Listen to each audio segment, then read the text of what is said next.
Yo, what is going on? Welcome back to another episode of the Players Ball Podcast, where we cover all sports far and wide. I am your host, Roddy. Go ahead and give me a follow at Roddy404 on Twitter and Instagram. But more importantly, give us a follow at the podcast page on Twitter at the Players Ball 1. From time to time, we will have gambling picks on there, so be tuned into that. Also follow us on Instagram at the Players Ball Podcast, as well as on YouTube and SoundCloud at the Players Ball Podcast. Now, it's been a very interesting weekend in sports. The NFL was totally crazy. As you can see over my shoulder, college basketball is officially starting too, so we got another sport to add to the mix with the NBA, with the Premier League.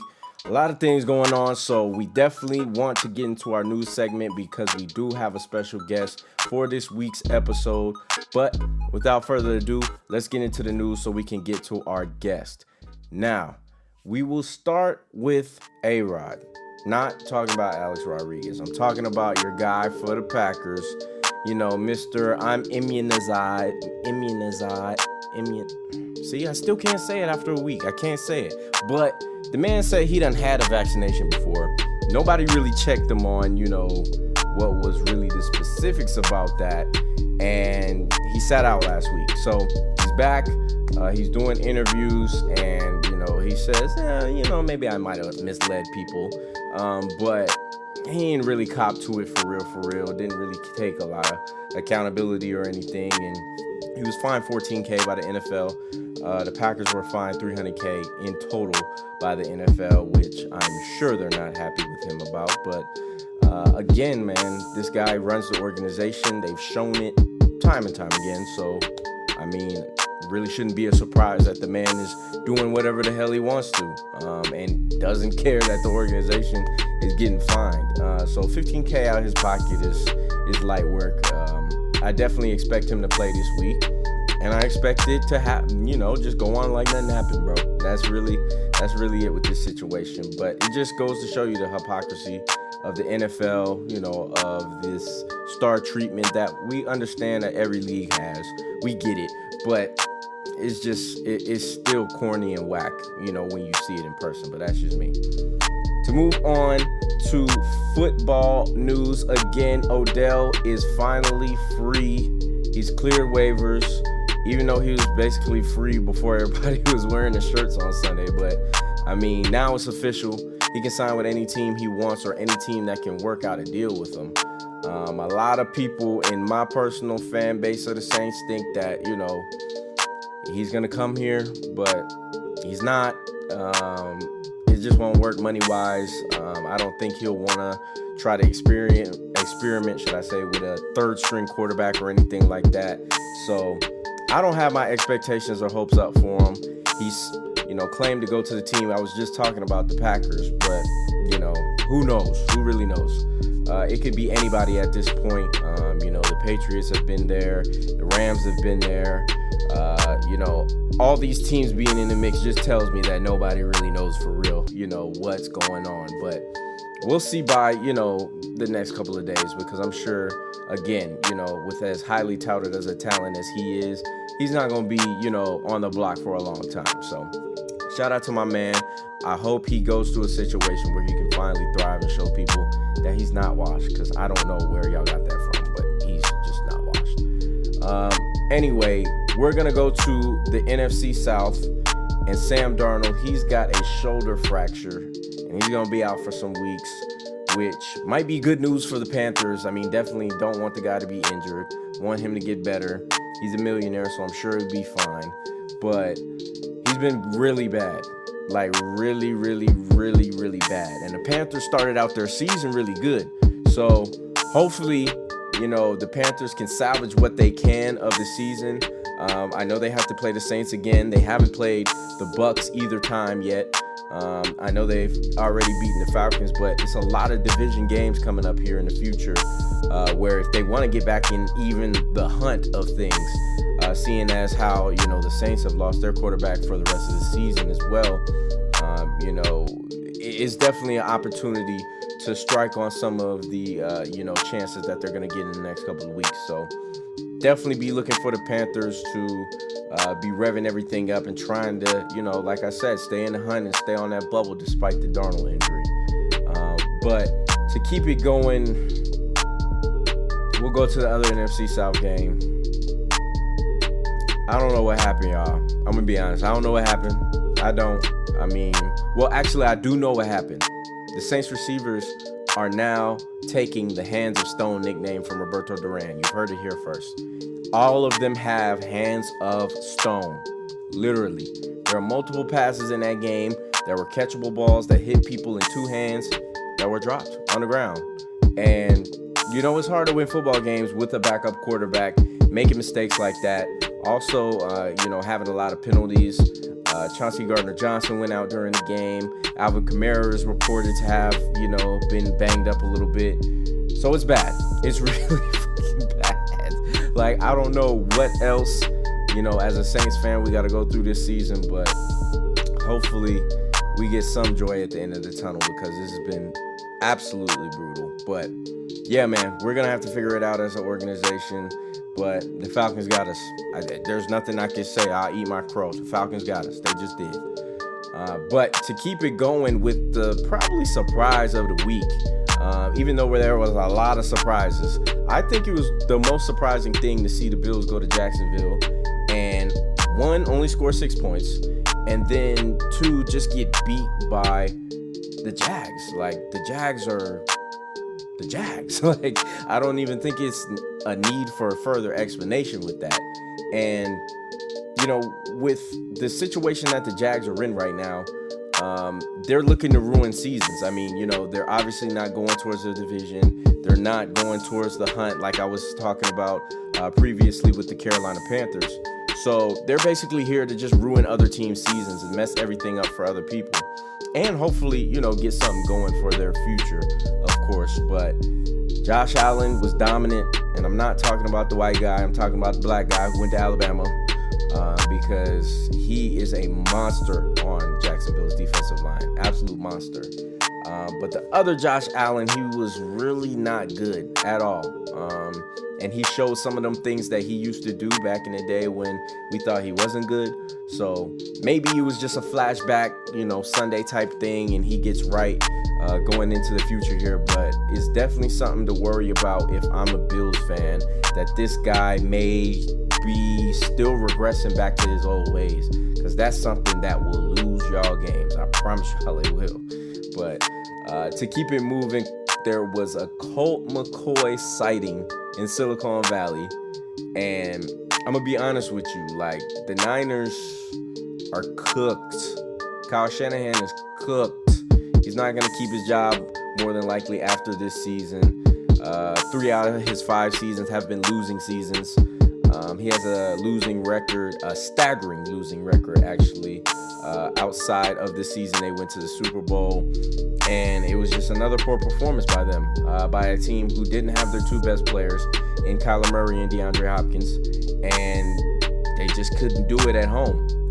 So I don't make 2 losses to a division opponent. Another 2 losses to another division opponent are coming up here soon now that Russell Wilson is back. And I just find a really difficult path for them to, get into contention whatsoever. So, I mean, honestly, the season's packed up. Definitely want to start looking towards if Jimmy's that guy. If he's not, then Trey has to play because, I mean, he has to get the reps eventually. So, I would definitely try to, like I said, get Trey out there as much as possible and see what we have in our team because, I mean, season's freaking over, man. It just is. But to switch it to the NBA real quick and staying in Silicon Valley, I don't know what happened in San Fran, but there was a murder scene. Steph Curry dropped 50 points on the Hawks. The Hawks just are not a good defensive team right now. They're not a good road team. They're not a good back-to-back team, which I'm looking at the score right now, and yeah, even though we got players out, and I mean, Steph is showing you why. One, I personally think he's the best player in the NBA right now. And also, I really think when Klay comes back, they will be far and above the best team in the league. I think they already have that title now, but I think the gap is going to get a lot wider when you get a guy who is, you know, a legend, like in the city of in the city of Oakland. You know, I know they just moved to San Francisco, but he's a legend in the Bay already and a team legend. So once he gets back, I expect nothing but buckets from him. To be honest with you, I really am excited for the growth of this Warrior squad. So hopefully we can see them progress and keep going, because, you know, the last couple of years have been a little rough, but, you know, ultimately they still got good players. So I think they'll be fine.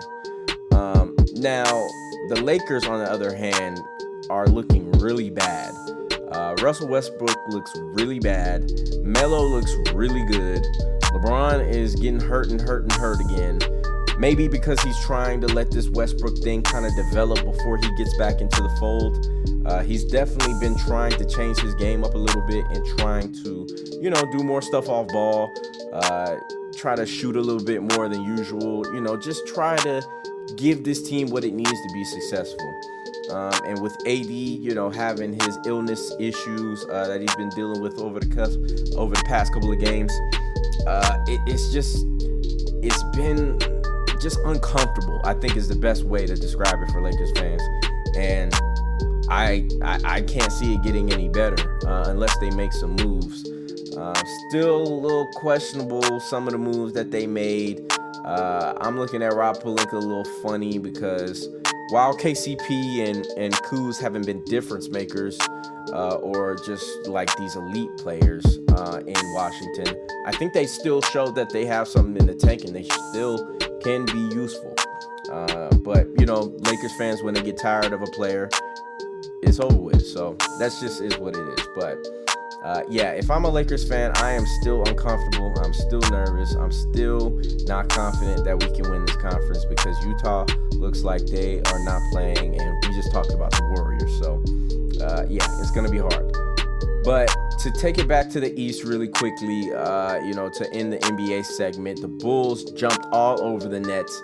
And again, the Nets are another team where I'm like, I just don't see a lot of this stuff improving unless Kyrie comes back. And that's not happening, because New York officials have already said that they're not going to change the mask mandate rules or anything like that, especially going into the winter months coming up here. So I don't really see a path for Kyrie to come back. I don't see them, you know, getting any better defensively. Their front line issues have been glaring. So, I mean, what can you say, man? Like, it's just the team who got hit with an extreme curveball out of left field with Kyrie not being available, and, you know, they're paying the consequences for it. So, yeah, I'll be interested to see how they progress again throughout the season, but right now they have not impressed me, and I can't say they will be more impressive, because it would cause, you know, or it would need for a player who we don't expect to just absolutely start losing his mind and have a development year, but I just don't think that's going to happen. Now, to go to college football really quickly, Bama barely slid past LSU. I'm just telling y'all that, as y'all see in the background right there. Okay, I'm just saying, barely at home to LSU, who's 4-4, and they had the ball within the last 2 minutes of the game to go win the game, and they were LSU. But I'm just saying. Anyway, but they're still in the top 4, obviously. You know, Georgia obviously took the number 1 spot this week, as well as Ohio State coming back in now that Michigan State took that loss to Purdue. So I expect those 4 teams to be the 4 teams this year. I don't think either of them loses again, unless, well, actually, I do think Alabama loses again, personally, but that's just me. And yeah, I don't see a lot of other teams, unless Cincinnati is just, you know, burning the world on fire. Then I don't see any different of a lineup other than this, other than Alabama being out because they lose the SEC championship game. Now, to take it across the pond in our news segment, West Ham, they finally somebody beat Liverpool in the league. West Ham kind of ruined their fun. Liverpool's been on an unbeaten streak in the league. Really been looking good, like I've been saying in the past couple of episodes, all season long. And they showed it again. And they really proved that, I mean, look, if you got a real good 11, you can hide your depth problems here and there. So I really expect for Liverpool to win the league. I'm a Chelsea supporter, so I want Chelsea to win the league because we just won Champions League. But I think ultimately, if Liverpool stay healthy, I think it'll be almost impossible for them to lose it with the year that Salah and Mane are having. But they are going to the African Nations Cup, so maybe they lose a little bit of their stride during that time. I think it's coming up in January, but other than that, man, I just can't see Liverpool losing it. And to wrap it up, Chelsea they dropped points at home to Burnley, and there's really no excuse other than they just didn't really come out to kill the game.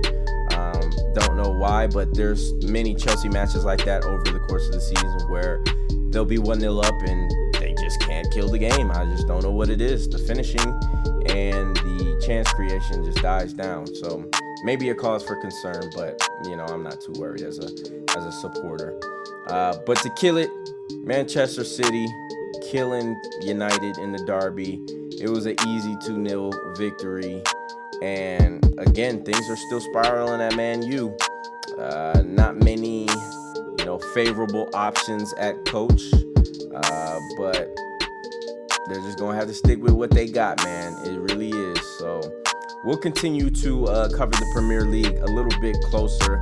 Started a little slow this season. I don't know why. Maybe it's just me.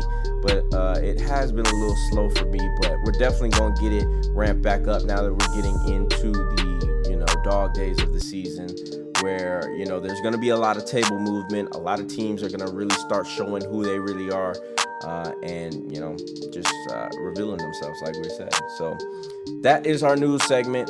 Now we are going to go ahead and get into the big three. All right, y'all know what time it is. It is time for the big three. Let's go ahead and start with the somber news. The story with Henry Ruggs, absolutely awful, no matter which way you slice it. If you don't know, Henry went to Topgolf on this past Tuesday. He was drinking, apparently had 18 drinks ordered to his table. Not sure if he consumed all 18, but he was with people, and that's, what the tab was. He was driving 156 miles per hour on a main road in, the outskirts of Las Vegas. Blood alcohol level was twice over the legal limit. If you've seen the video of his car racing by, a traffic camera, it's jarring. The car is literally on the screen for maybe 2 or 3 seconds, which is just, it's scary, to be honest. And he also had an illegal firearm inside the vehicle with him.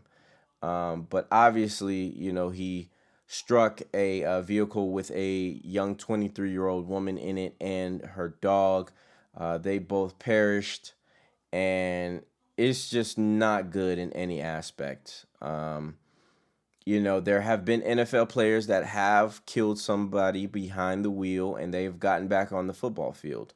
But in this nature, with it being a dog involved, a woman involved, them being burned alive, with the fact that he had an illegal firearm with him, I just doubt that we see Henry Ruggs ever again in the NFL. Obviously, that's not the most important thing in this story, but it's just crazy chaos, man. So I'm praying for all the families involved, including Henry Ruggs' family. because I know they are going through it as well.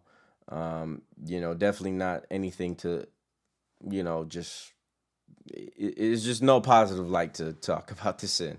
So prayers for everybody involved, and I hope there's a possibility for healing in the future. But to go with our second topic, which was the bombshell of the week, we've been hearing that a report was going to drop on Suns owner Robert Sarver about allegations of him having racist behavior, creating a toxic workplace environment. And, it happened back in October, and we kind of forgot about it. Like, we didn't really talk about it because the story didn't come out yet. But it came out. So let me read you some details from this story. Sarver, when discussing, Draymond Green using the N word, he came in and said it to then coach Earl Watson. He said, well, Draymond can say nigga. He can run up the court and say nigga all the time. Why, and Earl Watson's like, whoa, you can't say that. And then Robert Sarver said, why not? So that's red flag number one if I'm, reading this story. And it goes on to explain that during a meeting to, figure out who they're going to hire as their new coach, Sarver mentioned to a former team employee, quote, the niggas need a nigga, in terms of why he wanted to select Earl Watson as the coach. The niggas need a nigga. Now, while that is hilarious, okay, it is a hilarious quote coming from a white man because what?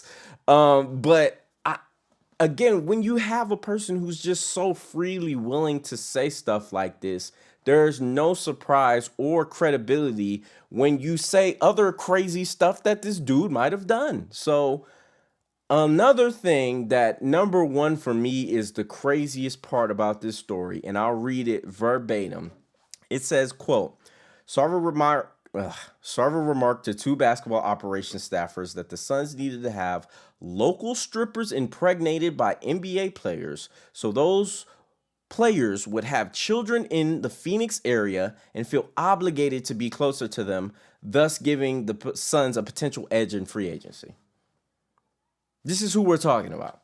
That guy. A guy who wants to get strippers impregnated because he wants the players closer to, like, I don't understand what this craziness is.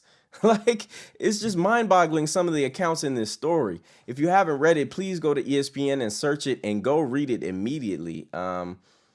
It's just great reporting, to be honest with you. And, there's another excerpt about him asking Blake Griffin's brother if he shaves his balls. I mean, it's another one that talks about, him telling people in staff meetings about his wife performing oral sex on him and showing, pictures of his wife in a Phoenix Suns bikini to show how big of a Suns fan he is. Like, there's so many things in this story that are just like, they're out of left field totally. So, to be honest with you, man, I'm just utterly shocked again at this story and some of the excerpts from it. I'll be interested to see what the NBA comes out of this investigation with and see if he, is made to sell the team because, again, with, the situation with Donald Sterling, he was. So, never know. I don't know. But I've been shocked reading this story and some of the excerpts from it just all week, really. But to wrap it up with our third and last topic, Nikola Jokic, I'm sure you've seen the video by now. He took a little cheap shot at our guy, Markieff Morris.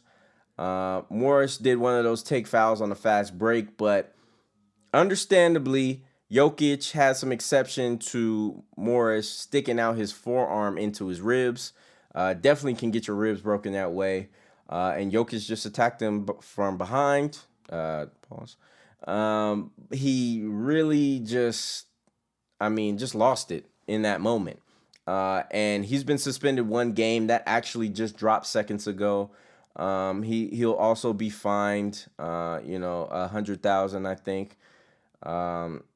And look, man, it's a freak accident. It's one of those altercations that the NBA has every year that looks pretty bad, but ultimately, we'll get over it, in a week or so or whatever. So it's nothing too bad at all to me. But yeah, that's what happens, man, when you do those take fouls and you hit somebody in the ribs or the legs. Like, people don't play about them little cheap shots. So just be wary, NBA players, okay? But that is going to do it for our big three. Now, let's go ahead and get into our guest, the ultimate Dolphins fan, our boy Kyle. All right, it is time for our interview. We have the man of the hour here, ready to not only give you perspective, to give you pain, to give you agony, to give you sorrow of the Miami Dolphins fan base. We have our boy Kyle. Kyle, brother, how are you doing? I am I'm hanging in there. I'm hanging in there. It's getting tougher and tougher every week. Oh my God. Look, I'll just start it with this, bro. What's the worst part? Like, what is when you see it, it's just like, man, this is why? Why? Why us? What makes you say that? Uh when I in when I watch the games every week, it's the offensive line. When I sit back and look at what just happened, I think about our drafting and how everybody else, every other star that we could have drafted is out there balling, or even second stringers are out there balling, but not us. Not us. We are terrible. The offensive linemen we drafted aren't doing well. The offensive linemen we picked up in free agency aren't doing well. The ones we picked up off the waiver wire aren't doing well. Uh, our running game doesn't exist. The two running backs we drafted, one of them doesn't get more than 5 carries a game if he even touches the field. The other can't crack 50 yards rushing. Um, and they're sitting behind the worst offensive line in the NFL right now. So I can't say that there's anything positive that we're doing. I look at it and it's all bad. Everything, all of it is bad. Yeah, bro. I mean, just from an outside looking in perspective, um, while I don't think the expectation of this team was to be in serious playoff contention, I definitely think, like we were speaking before the season started, it was going to be competitive and to show, okay, what do we need to bring this all together? Like, we need at least some positive signs. Um, and other than, the game in London and a few moments here and there, it hasn't been a lot of that. And just to your point, like, it's a lot of missed opportunity, which is probably the most frustrating Yep. because you had the chance to shore up some of these areas and went some different directions, Yep. which is, I don't know. I guess we'll have to ask your boy Chris Greer what's really going on with that. um, Flores has handled some situations really badly, even though Hmm. I feel like in some instances he's been put in a bad position, Yeah. because he's been asked to answer for the ineptitude of his GM and Exactly. his as his organization. Yep. Um, but it's like, man, there's someone to blame in every one of these situations, and the most important piece of this is Tua. And I'm not sure how you feel about the moments he has played, about how he's performed, but have you seen anything from him this year that would cause you to have some optimism going forward? Of course. I think if there's any bright star in this whole situation, it's him. Mhm. He's under 20 starts, I believe. So there's no real evaluation going on. There's no real development going on. Yeah. Um, you're talking about putting a guy behind the worst offensive line in football and not giving him any relief in the running game either. He has no one to throw downfield to. Like I tweet about it all the time. He's throwing to taxi drivers and cashiers. I mean, Will Fuller's never on the field. Devontae Parker can barely touch the field. Tua, Devontae Parker, Mike Gesicki, and Jalen Waddle have not played a game together at all. And they're not even close to doing it. Will Fuller may not touch the field the remainder of the season. Um, and just with his legs and his hands, it's not. He's just too injury ridden. Um, like I've said it before, but him and Devontae Parker have one good leg between the both of them, maybe. Like I've looked at their injury history. It's terrible. Their injury history is ridiculous. Like both of their hamstrings are like hanging on by a thread. It's ridiculous. Oof. But I've seen flashes into a great quarterback that can get the ball downfield when his receivers can catch it. Like last year we had like it was probably like a 40, 50-yard bomb. And it was going to Jakeem Grant. He was wide open. He had nobody in front of him. He had the safety beat, couldn't catch it. It hit his hands, and he couldn't get it done. And that's part of the reason why we traded him. I mean, we saw him during the Chicago game. He's fumbling punt returns or kick returns. Everything. So it's like he just wasn't good. But we haven't gotten anybody good in free agency or the draft. And like Tua's throwing to nobody. Mike Gesicki is his only good target. Mac Hollins is all of a sudden becoming a wide receiver one out of nowhere. I mean, and he has the height, he has the build to be a great receiver. He's just not fast. Jalen Waddle should be the best receiver on our team. He's just not being used properly. Yeah. There's been a pickup in the depth of his targets and the routes that he's running, but that should have happened 5 weeks ago. Like, Yeah. this is everything that happens too late. Like we didn't make any moves before the trade deadline, which I thought was ridiculous. You're talking about, okay, yeah, you want to help protect your quarterback. You didn't go out and get an offensive lineman. You didn't go out and get a running back that can block. So there's nothing happening here. Tua is going to keep being the same quarterback he is right now in the same situation, and you're not going to be able to say, okay, this is who Tua Tagovailoa is, but because you can't, there's nothing to look at. You're under 20 starts, and part of that is health. Part of that is when he first got in, he was behind Ryan Fitzpatrick, and they were swapping back and forth every other week. So my thing with Tua is I'm seeing things that are really good. Yes, he makes bad decisions because he's not getting development. Yeah. He's not getting good coaching. He's still a young quarterback. He's going to make bad decisions. His rookie season, yeah, made bad decisions, but you want to come back in the second year and fix that, but you can't fix that when he's under pressure the entire game. Our offensive line has 3 offensive linemen allowing the most pressures in the league. That's insane. They're tied for first. 3 of our offensive linemen are tied for first for allowing the most pressures in the league. That's insane. It's insane. And then you can't help it because you don't have a running back that can block. We're in a terrible situation. Yeah, it's depressing, bro, especially when you're not seeing a light at the end of the tunnel anywhere. Which is the worst part. And again, like, yeah, you can fire them, which will happen. They will lose their jobs after this season. But again, man, if you're, I mean, this is like what, the 3rd bad hire in a row now. I forgot who was before Gase, but you had Gase, then you had Flores. Gase has a better record than Flores does right now. And if you keep going, I think this is going to be the trend. I don't see us winning more than 5 games this year. I don't. And Thursday night is going to be the same thing.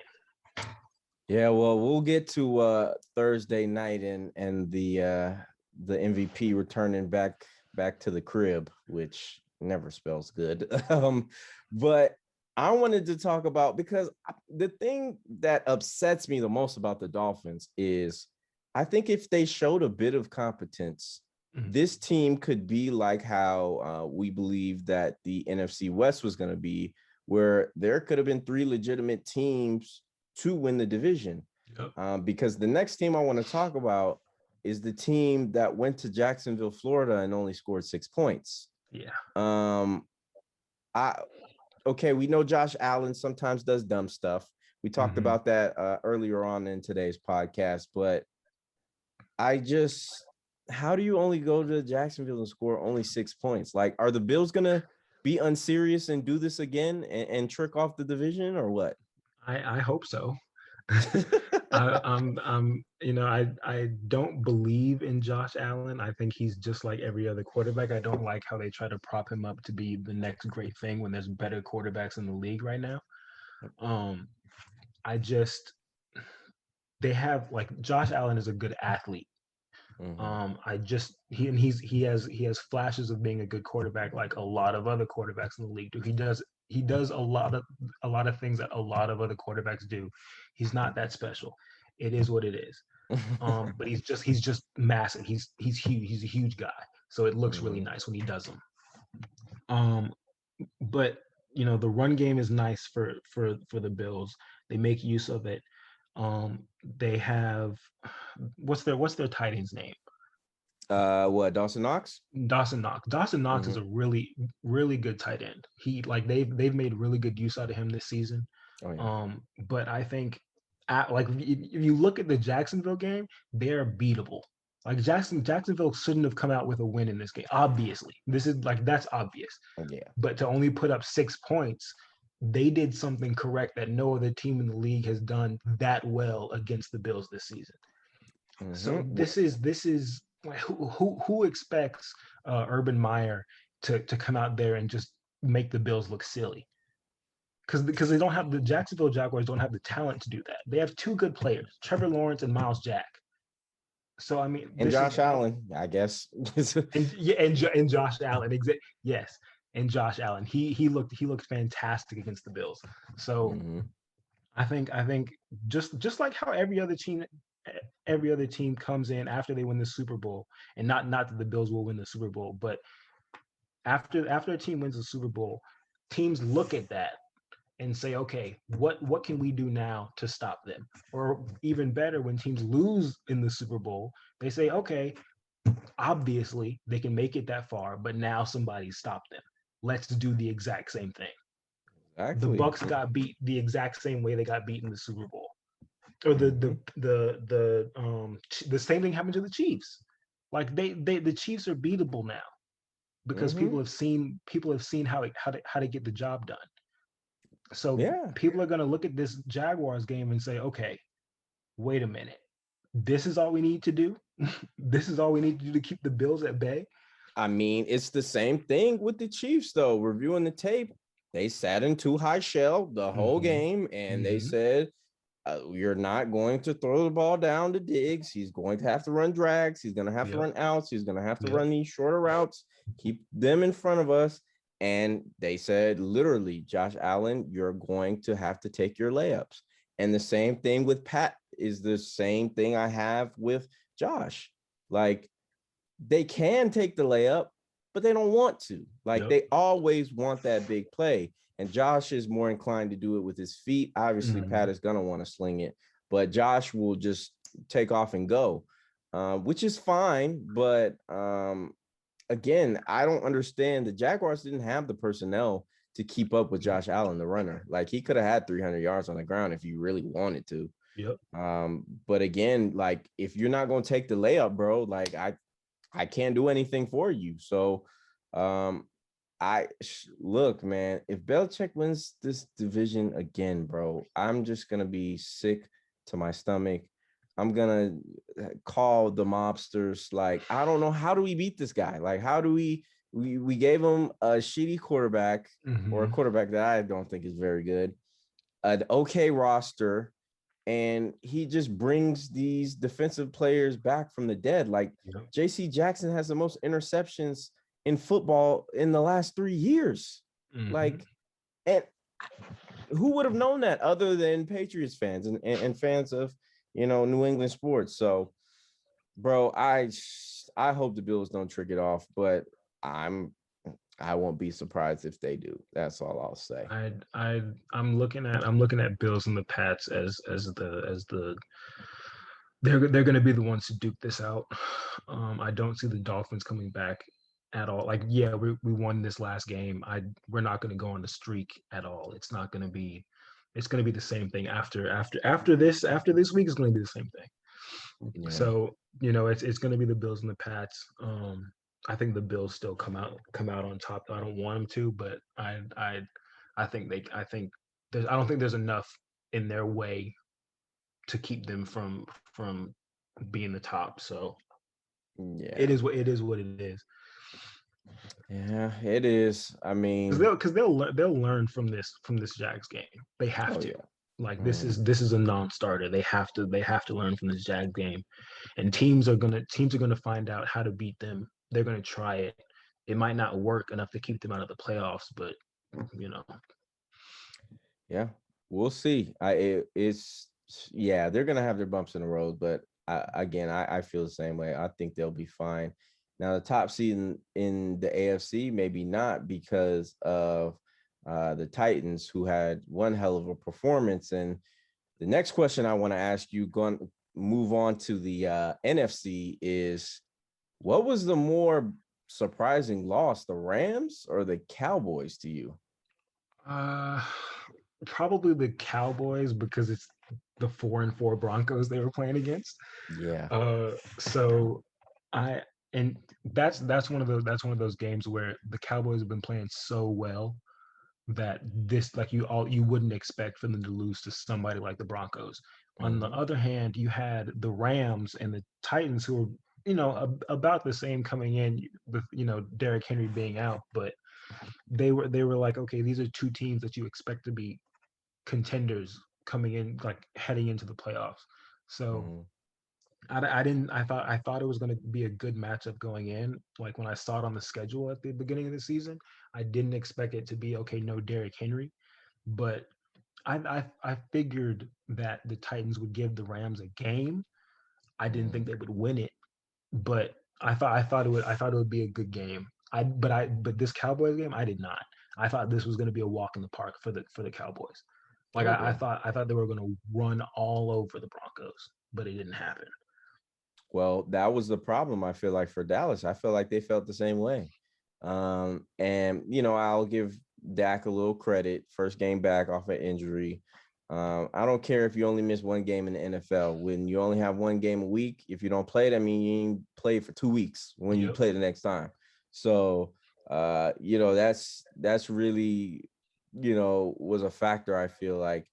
But I might sneak and say that I was more surprised by the Titans, to be honest with you, even though I did feel like they could still, do what they wanted to do offensively. Because look, while they're having Derrick Henry is a plus, I still think Adrian Peterson can get you those little 3 to 4 yards that you need to get the play Hmm. action going. Yep. And once you get the play action going, like, you still have Quintorris Jones and AJ Brown, like Hmm. two of the best receivers in the league. So they're gonna be fine. But their defense, man, Jeffrey Simmons was looking like number 99 on the other side. Yep. Like, Yep. there was multiple plays where the guard is just moving backwards. Like, there's no push, there's no hold. Like, the guard just starts stepping backwards as soon as the ball is snapped, and he goes straight into Stafford. So I was just really impressed by the Titans defense, man. I always, losing Von Miller was big for the Broncos, but I've always thought their defense was good. Yeah. But I was just like, man, just to come out in LA and do this to the Titans, and not to the Titans, to the Rams, it's like I didn't see it coming. So Yeah, uh the Rams beat them in every, like, if you look at the numbers, they beat them in every way. Yards mhm, per play, passing, running. They had more time of possession. They lost in penalties, but I mean, they were beating them in every way you're supposed to beat a team and then win the game. Like, this exactly. was this was a winnable game for them, but two defensive interceptions by the Titans are what kept them in this game, what got them this win. Yeah. The interception by Stafford in the red zone, and then he had a pick six later in the game. So those are things you can't do against a Titans defense, because like they have no Adoree Jackson. They're not like the best defense. They don't have the best DBs. You know, I'm not sure if how Farley is doing health wise, but if he's there, he's not doing much by himself. Yeah, So exactly. this is a beatable defense, but Simmons was the biggest factor for sure. 3 sacks in key moments. I mean, that's unbeatable. You know, Yeah. that's what you want out of your defensive lineman. That's what you need out of your defense to get the big. I can't say big sacks because that's pause, but We get it. Yeah, get the big plays. Anything like I mean, but it is key. Like it's just I didn't see this coming from this unit. That's what I'll say. Yeah. I think that's just the performance on how to beat any team in the league. Get turnovers and score when you get the turnovers. Yep. That's just the name of the game. Or score off turnovers. Yeah, exactly. Which they did both. So no surprise why that was a blowout. But I know we run a little bit long on time, so I'll combine our last two questions in one since they're related. Like I was mentioning before, my MVP, he's returning back home to your Dolphin City down there in South Florida. Yep. Just what's gonna happen, man? Is it gonna be one of those Lamar comebacks, or is it just gonna be Lamar world domination? I think it's going to be Lamar world domination. I don't think it's going to be another 50 bomb like they put on us last year, but I expect them to at least get 35. I think score prediction wise, I think I'm going 35-10 Ravens. I think maybe Lamar gives us a little turnover, maybe one or two. Maybe a fumble recovery we get, maybe an interception, but we'll probably score off one once. Get a field goal, probably a 40-yarder, because we can't get into the red zone. So but I think it's going to be stale from there. And I don't know if Tua is playing. He's been limited in practice this week with a finger, so that's why he didn't play last week either. So this is going to be a Brissett, tank show. He's not very good. He's not going to play very good. We're not going to be able to run the ball against their defense. We have, I think, Preston Williams and Isaiah Ford are back, but that's not, like I said, those are cashiers and taxi drivers. So it's not. There's nobody for Brissett to throw to, and Brissett can't throw. So that's a bad combination anyway. And our 5'10" running backs who are light in the ass can't get the job done regardless. So this is going to be like, okay, Lamar is going to have to give us one, and then we get a lucky play, defense maybe shits the bed on one good play and we score from that. But I don't think this is going to be I don't think Dolphins fans should watch this game. I don't. No, please don't. If I'm wrong about this score, if I'm wrong about this score prediction, Dolphins fans should not be watching this game because it might get ugly. Hey, that's what I say. That's what my recommendation is. If you're a Dolphins fan, please be kind to yourself, love yourself, go hug your family. There are much better things to do this Thursday than watching this game. You can go to the grocery store. Anything. That's better. Anything better. Anything.